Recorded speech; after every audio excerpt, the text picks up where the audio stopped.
But covert operations, it seems, aren't the undertaking of governments and their agencies alone. If a new report is to be believed, the parent firm of the scandal hit Cambridge Analytica spied for Western intelligence agencies, singling out people with so-called jihadist tendencies in Yemen. The report quotes journalist Max Blumenthal saying that the staff was tasked with carrying out psychological analyses of youth who were susceptible to terrorist ideology. According to Blumenthal, the findings were later handed over, possibly to Britain's foreign intelligence agency, MI6. Now, Cambridge Analytica's parent company, Strategic Communication Laboratories, or SCL, conducted these alleged spying operations in 2009. The report further suggests that the United States also handed out 2 contracts to Strategic Communication Laboratories to carry out what they considered as counter-propaganda operations in Yemen. Now, our correspondent Mandy Clark breaks down this story for you.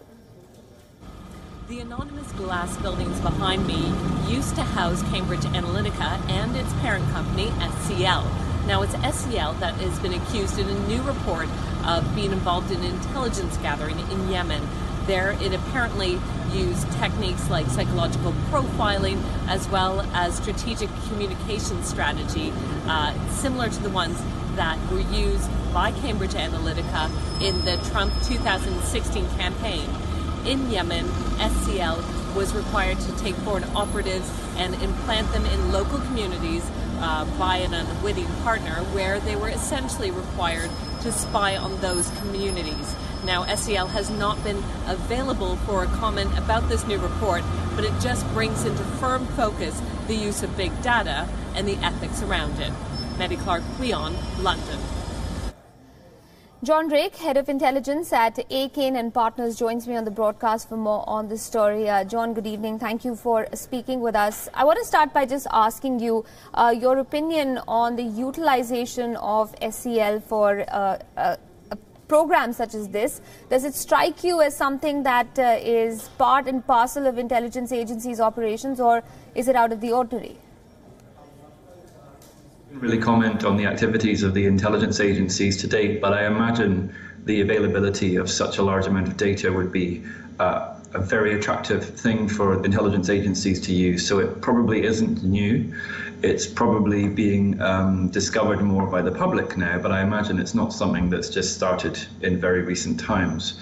I would say, in terms of gathering data from places like Yemen, it's very difficult to achieve, and any tools that are available to the intelligence services, they will want to use them in order to maximize their efforts and achieve the long-term aims of various intelligence agencies, which is things like stabilization and security. Right. And what about the legality or morality of doing something like this? Is it fair to rely on outsourcing of these sort of intelligence activities? Well, it's always going to be murky. Intelligence gathering by its nature involves a lot of covert activity.